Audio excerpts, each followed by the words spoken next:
Welcome to episode 49 of Real Health Radio. You can find the links talked about as part of this episode in the show notes at www.7, so seven health.com/49. Welcome to Real Health Radio. Health advice that's more than just about how you look. And here's your host, Chris Sandel.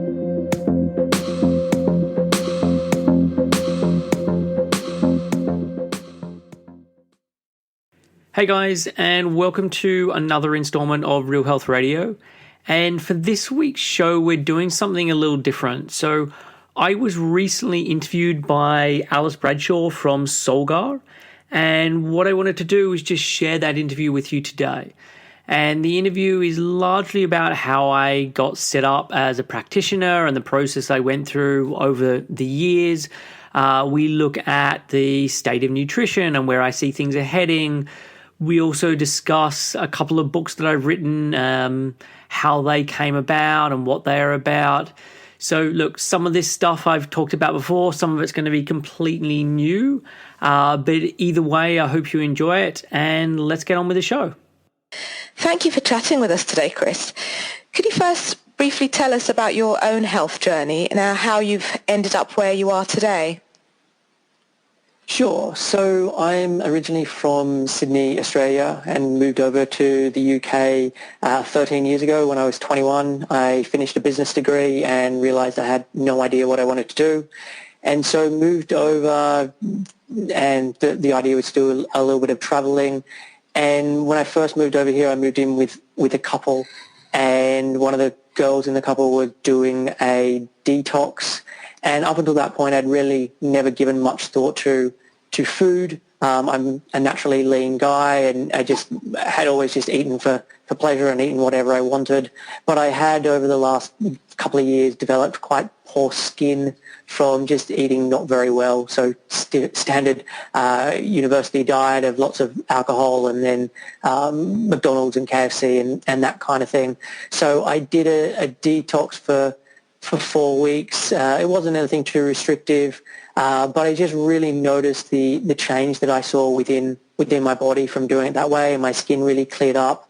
And then probably for the next couple of years, I would swing between eating quite well, or at least what I thought was very healthy back then, and it having some benefits, and then going back to not eating so well and noticing my skin would get bad again. And so at some point just decided that actually this was the thing that I was looking for. I'd been starting to read more on the topic of nutrition, and I was bringing it up more when I was having conversations with people or at different parties. And so I don't know what the actual eureka moment was, but at some point I decided, you know what, I'm gonna study this. And so looked at some different options and ended up picking the College of Naturopathic Medicine, C&M, in London. And so I studied there from 2006 to 2008 and qualified at the end of 2008. And then in 2009, I set up my own practice and set up my own company called 7 Health, and started to work with clients from there. And so to start with, it was I was renting out a room in somewhere in West London, and I wasn't seeing that many clients. I would probably be seeing 1 or 2 clients a month. And look, I would just say, and this is quite a common thing I've heard from lots of practitioners when they started out, I finished the course and I was very underconfident. I felt like I was a fraud. I felt like I was going to be found out. And it took quite a while for that to go away. We're just seeing more and more clients. But I think that's a real natural sensation that people feel for quite a while to start with. I felt that too, yep. Yeah. And just with time and seeing more and more clients, it does go away. And so in the beginning, I was still working a full-time job where I'd been able to put my full-time job to 4 days a week. And so 1 day a week would be clients. And I did that for probably a year and a half, and slowly we're getting a couple more clients, but it was very slow to begin with. And it was back in a time, I mean, it's not that long ago, being back in 2009, but these days it is infinitely easier to set up a website. It's so much easier to just get started with their stuff, whereas when I was doing it, it wasn't quite so straightforward.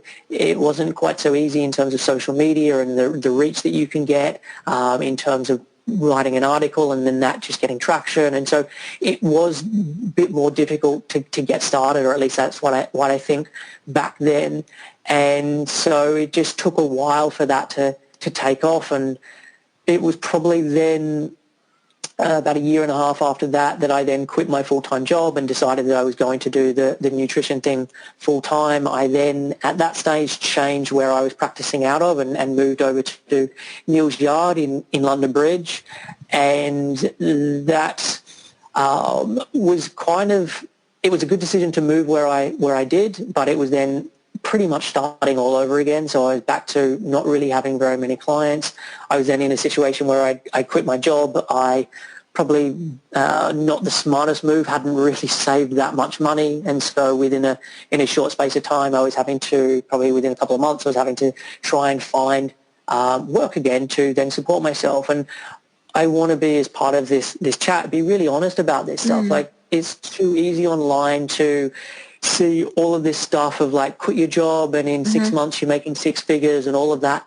And I totally disagree with it. Like, to make a go and be successful as a nutritionist takes a ton of work. Yes. And I worked long hours for many, many years to get to the place I'm at today. And so in the beginning, I was really struggling until I had to go back and find another job. And I was actually working a number of different jobs. I was working as an estate agent on the weekend. I was then working for a music company part-time. I was really just doing whatever I could to have money coming in and to be able to support myself while I was starting to slowly build up more clients. And so over probably the space of a year and a half, I went from having a handful of clients to a month to being a handful of clients every week, and it just started to get bigger and bigger that way. And then I found another place to start practicing out of in Goode Street. So I had two places I was practicing out of, and the place in Goode Street was actually a really good move. The two people who owned it were very supportive. They actually referred me lots and lots of clients, which was very helpful. And that is one thing I would say that I didn't really have when I was at the Neal's Yard in London Bridge. I think I was there for 3.5 years in total, and I could count on one hand how many clients I got through them. And so I was having to do a lot of that stuff myself.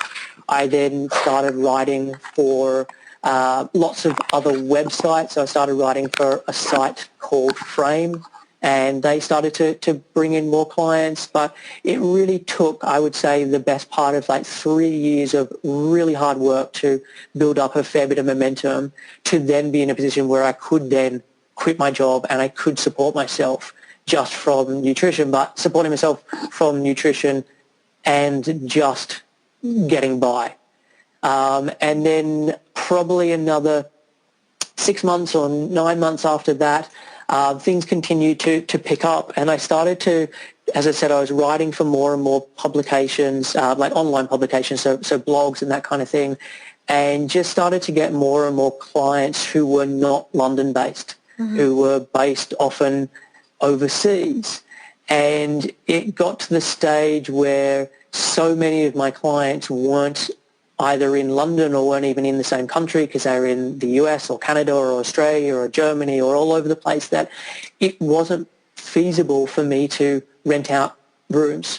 And so I'd be going into London, renting out a room. I'd see like one person in real life and the rest of it was via Skype. So at that stage I was like, this just isn't worthwhile. So I shut down the couple of practices I had in London and then started doing everything online and was just doing everything via Skype, which is great. And it's meant that I have then cut down a lot of the overheads, but I then had no one who was then promoting me apart from just me. So there was then a little bit of a transition period from that where I then had a bit of a slump, or not a slump, but lower amounts of clients come in, and I then had to start building up my clients again where it was just me from my study at home, making connections and writing articles and doing all that to build up clients. And I've now 5.5 years onwards from when I first quit my original full-time job, which is where I've now just spent a lot of time dedicating to this. And so I'm now at a stage where I am able to take in the clients that I need. Mm. And the way that I transitioned, and this was probably about 2 or 3 years ago, I stopped offering people just one-off consults where people would come in, they'd have a consult, we might have a consult again in 3 weeks or 4 weeks, we just see how it goes. I transitioned to people would have to sign up for packages, and that was all I would do. And initially there was a 3-month package and then a 6-month package, and now I just do 5 months as a minimum with clients. And it means that I get much better clients in terms of people are committed, they then follow through. I'm able to get better results with people because I'm seeing them for an hour every 2 weeks. From a business perspective, it means that I know where my finances are going to be. And so the way that I now have it set up is I have 2 intakes of clients every year. I do one at the beginning of the year and one at the middle of the year. And once I'm then full, I then close my practice and then just set up a wait list. And I then work with 16, 17, 18 people each time in terms of new people, and then whatever clients I've still got going on after that.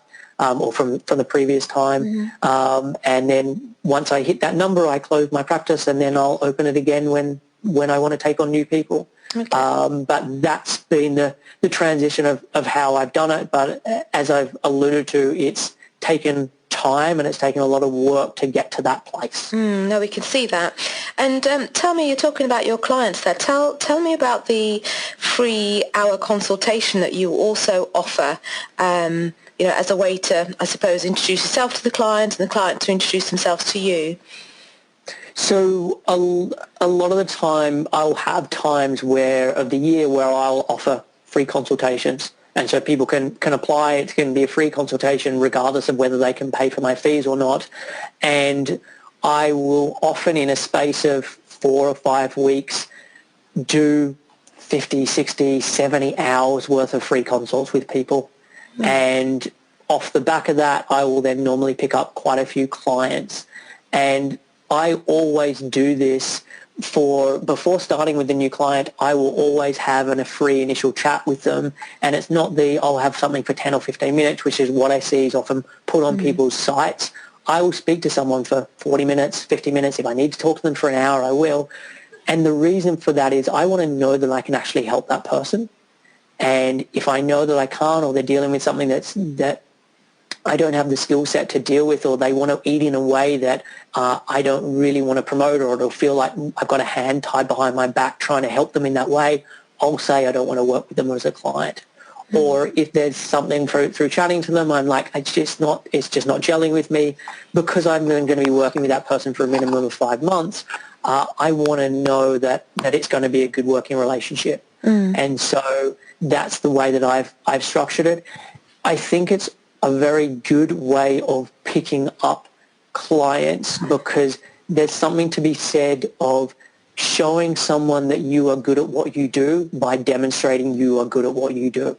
So by chatting to them and saying, okay, what's going on? What are you wanting help with? Tell me about this, tell me about that, and spending that time with someone, I can then give them a 30-foot view of what we're going to be focusing on, why I think certain things are coming up in their life, and demonstrate to them that I know what I'm talking about, and I know what I'm doing, and what we're going to then spend the next 5 months focusing on. Mm. And then it's up to the both of us to decide, okay, do we want to work together on this stuff, or do they want to go and do it with someone else?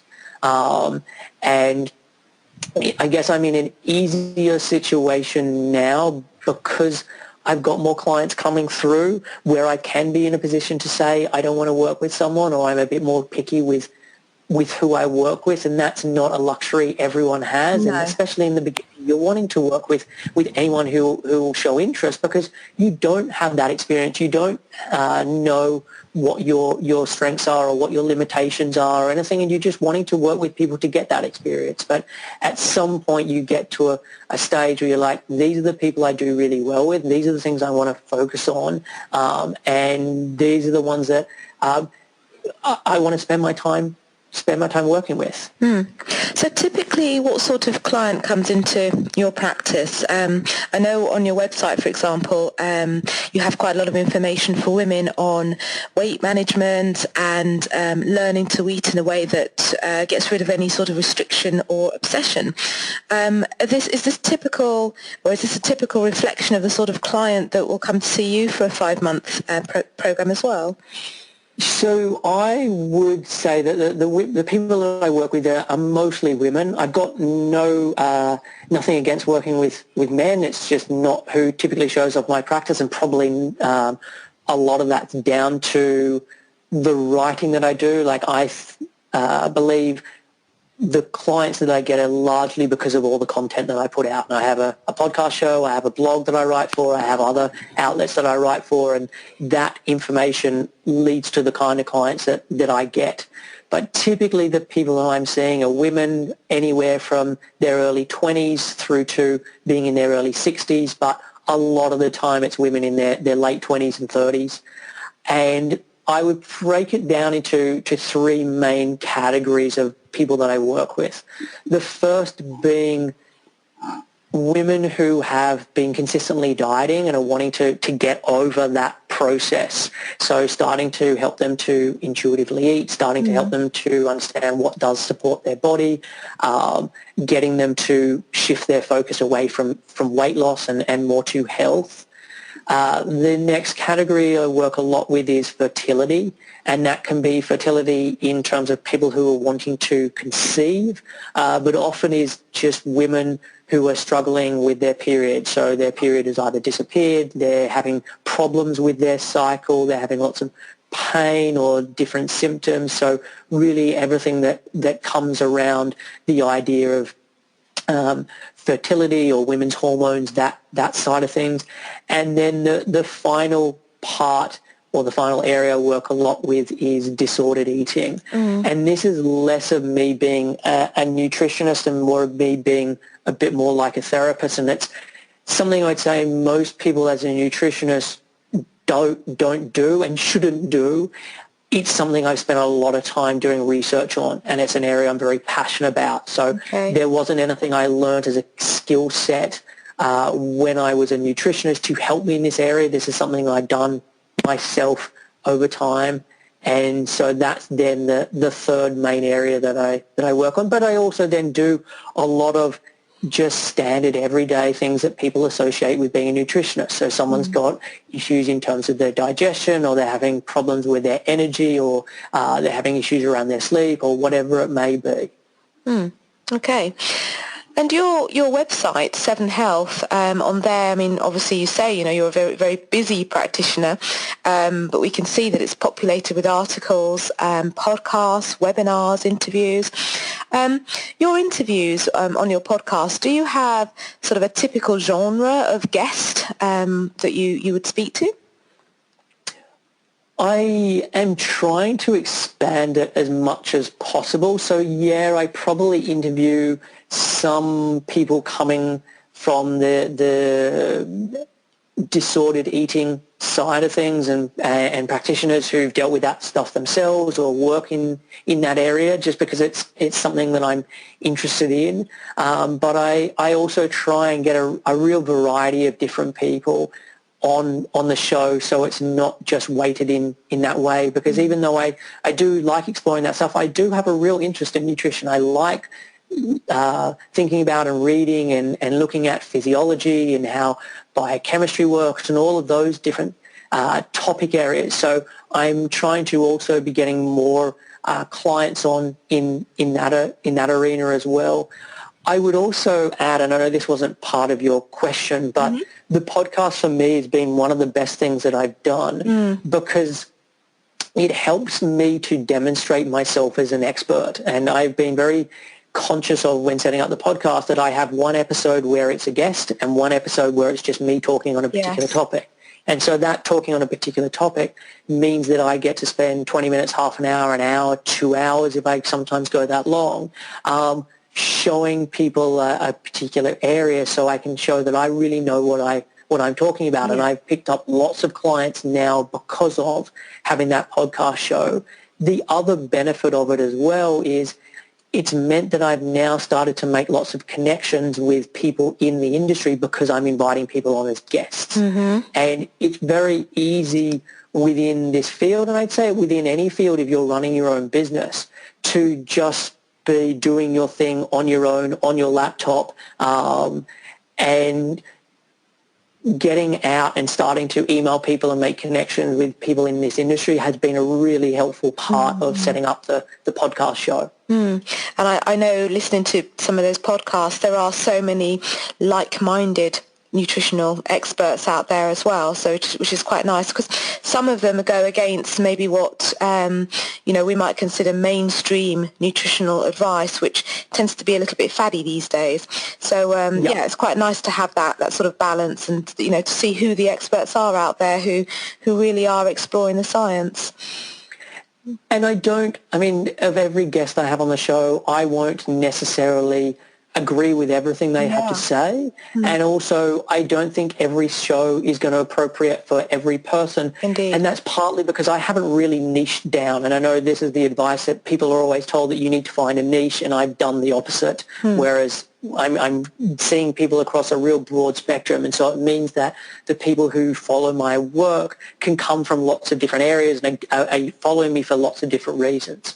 So not every show is going to be appropriate for every person, but by having that real mixture of ideas, it can be really helpful. And one of the things that people have said to me is a lot of the clients who have started following me because of my writings on disordered eating and have come from that place have also said that they really like listening to me talk about nutrition because I do it in a really balanced way, where there isn't the fear, there isn't the judgment, the moralizing, where it's more, this is what it shows, and this is how people can be doing this in a moderate way. And so that has been a really nice bit of feedback. Yeah, it's quite refreshing as well. Following on from that, actually, you've also written a book, The Health Trap. I want you to tell me a little bit about that. But before you do, there's also another book with your name on it called Cake, isn't there? Yes. Tell me about Cake. So that book came about. I used to run a supper club years ago with a chef. I was very fortunate at the time. I was living in Bethnal Green in a converted church, and we had the penthouse of this converted church. It was split over 2 levels, and it was absolutely ginormous. Had a beautiful kitchen, and it was all open plan into this lounge room. And so I met up with the chef, and we decided to start putting on supper clubs. And so he would do the cooking. I would then present the meal, and we'd have it as a 5-course meal, and I'd talk through each of the courses, why we've picked them, talking a little bit about the nutrition and the health side of things. We had a friend who was also living with me at the time who was really into wine, so he would pick the wines and be talking about it from a matching standpoint, and we were using organic and biodynamic wine. And so it was a really good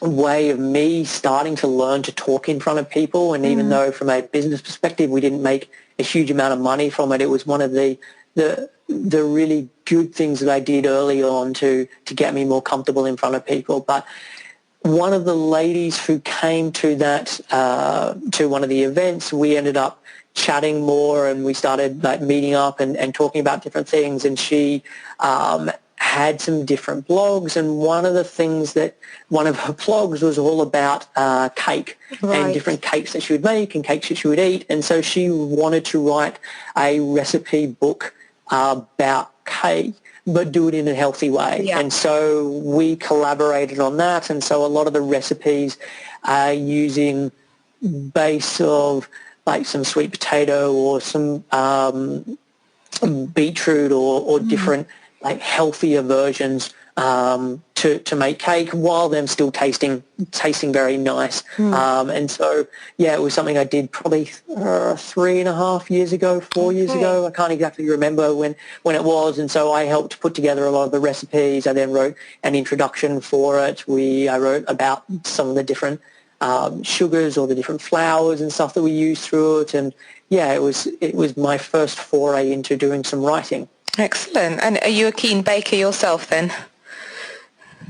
In honesty, no. I'm a really keen cook, and I cook a lot. And I live with my girlfriend, and I am the cook for the house. But baking is just not something that I do a lot of. I think a lot of the time my cooking is, I'm good at knowing what goes together. I've been cooking for so long now that I can just throw stuff together, and baking is more of an exact science, which doesn't gel with me so well, and it's just not something that I do much of or is in my nature. Fair enough. And your other book, The Health Trap, tell us a bit about that. So The Health Trap I wrote about 2 years ago, somewhere around that time, and the impetus for the book was I was starting to see lots more women coming into my practice who were doing healthy, and I'm using healthy in inverted commas, healthy practices. So if you were to pick up a magazine, all of the things that you were told to do in terms of eating lots of steamed vegetables, having lots of stir fries, having kale, doing green juices, doing certain exercises, they were following all of these ideas, and they weren't having very good health come of it. And often when people think about the type of people who go and see nutritionists, it's someone who's eating McDonald's or KFC or getting takeaways all the time or not looking after themselves. But I just typically weren't seeing a lot of those people in practice, but instead we're seeing people who were doing the things that they'd been told to do, but were really baffled as to why their health wasn't improving the way that it should. And so I would then be seeing these women, and they'd be having their periods have stopped, or their periods would be really irregular, or they were having lots of digestive upsets and lots of gas and lots of bloating, and they'd be constipated for 2 or 3 or 5 days at a time. There was issues around their sleep. They'd be always cold, lots of fatigue. Their exercise regime was starting to be affected. They just didn't have the energy for it anymore, and really felt let down in terms of the amount of work that they were putting in for this stuff versus the results that they were getting. And so what I started to discover was a lot of the quote-unquote healthy things that people are told to do actually aren't that great for people if it's taken to the extreme. And so there isn't necessarily anything wrong with someone having some raw vegetables or having a juice or having some stir fries. There is an issue when someone's doing that all the time, and they're doing that all the time and they're not able to then digest that stuff. And so a lot of the foods that we consider healthy are low-calorie foods that are pretty difficult on digestion. And when someone then bases their diet around that stuff, over the long haul, they start to find themselves in not a great place, because more of their digestive capacity and more of the energy is being used up to digest these foods. They're not getting much back in return, and over the long haul, their digestion starts to break down. They don't have as good energy. Your reproductive cycle is very much low down on the pecking order in terms of health. And so when there's not enough coming in, that stuff gets put on the back burner, and so people start to get symptoms, or they start to have their period totally disappear. So the book was looking at all of these different things that people are doing because they think it is healthy, and why it's causing them problems, and then what people can start to do in its place, and looking at it from a very broad perspective. So it's not just about the food and exercise. It's looking at sleep. It's looking at everyday movement. It's looking at the amount of sunlight people get. It also looking a lot at the mental, emotional side of things around body image, the way that people talk to themselves, self-esteem. So lots of different areas that start to impact on people's health. And part of the reason for the health trap is that the focus becomes very myopic on just food and just exercise, as if those two things are the panacea for health, and that they aren't. And when people take them to the extreme, they start to become unhealthy. And so that's really the premise of the book. Excellent. And it's a good book as well, actually, so I can recommend it. Now, I've been in this nutrition industry for probably over 25 years now, and naturally during that time I've seen a lot of changes, and I can honestly say not all of the changes have been for the best. Right now, I think it's fair to say that we're in a kind of confusing period of time with all these trends and fads and, people not really knowing what's what. And some of these things aren't even science-based. So, it's difficult to know what you believe and what not to believe or what the next trend is going to be. I'd like to ask you, what would you say, in your opinion, the future of nutrition and nutritional medicine is? What do you see happening, and do you think there's some hope for things improving? It's a tough one for me to answer for a couple of reasons. Like, the first one is I don't want to be too pessimistic about this stuff, but my sense is I don't think it's going to get better, or not going to get better anytime soon. And the other difficulty is it's easy to form a little bit of a bubble around what you read or what you follow. And so for me, I follow a lot of people who are promoting the kind of things that I align with, and I do try and read a wide variety of different information, and I try and find ideas that challenge my preconceived ideas and then see how do things stick up against them. Is there some validity to what other people are saying? But it can be then really easy if all of your news feeds are people who, from my perspective, are very body positive, who are doing work in that arena, who are rallying against the whole low carb ideas or that kind of thing, to think, oh, everything is shifting in that way, when actually that's just a very small fraction, and that's just what I'm being exposed to. And honestly, I just don't see things getting better in a lot of ways at the population level, because just when one fad is ending, another one starts. And just when one bit of information starts getting overturned, in terms of, if we look at the 80s and 90s, that it's all saturated fat's fault, it's all fat's fault, if you just cut that from your diet then everything will be better, that information is finally starting to be overturned, and there is some really good research coming out that refutes that stuff. But we get over that, and then we start it's all sugar's fault, or it's all grain's fault, or it's all carbohydrates' fault, and then make the exact same mistakes that we made last time. And so it just seems to be this perpetual cycle of, we then get better in a certain area in terms of understanding the research and thinking, oh God, we were so silly back then, why do we believe that? And then do the exact same thing over again. So I think that there's that going on, but then there is also just so much hype around weight loss and ways to get people to lose weight. And there is so much worry and angst and fear and self-esteem and all of these different things that are tangled into that unfortunately people get suckered into believing things that they wouldn't ordinarily do. And I find it pretty disappointing that people really prey on those insecurities, and you just see all these different products and all these different ideas about what you can do to change this in 2 weeks or 5 weeks or whatever it may be.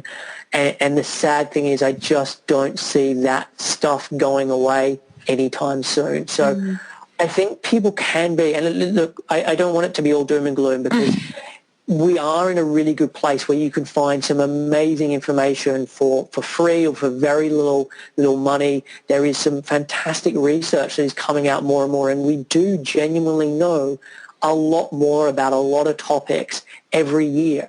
And so I think that side of thing is fantastic, but you've got to know who you should be looking at, what research is reputable, all of those sort of things. And it is really difficult for people to be discerning and work out what is good and what's not.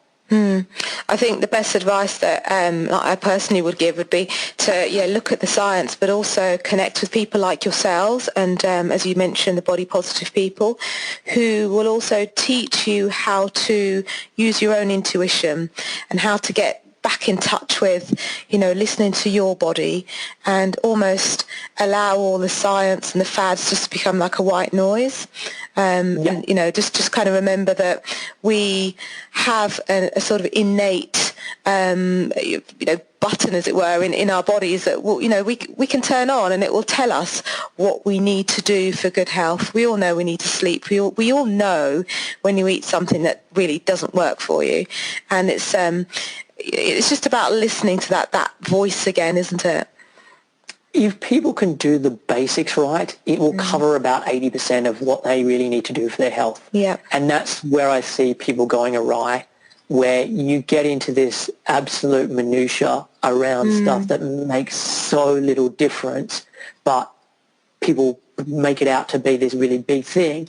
And then there's huge things that people should be doing that make a ton of difference that are totally forgotten about. Exactly. And so I do think a lot of what people need to return to is just really simple ideas. And I know that's not sexy. I know that isn't headline grabbing. I know for a lot of people, they're like, well, how can I run a practice if I'm just like telling people to do very basic stuff? Yeah. But in reality, that is what most people really need to be doing. Chris, I'd like to thank you so much for your time. I've really enjoyed talking with you. I'd like to thank you also for your honesty about your journey, which is both interesting and inspiring and encouraging too, actually. And it shows us that dedication and hard work can actually pay off. So again, thank you so much. Thanks for listening to Real Health Radio. If you are interested in more details, you can find them at the 7 Health website.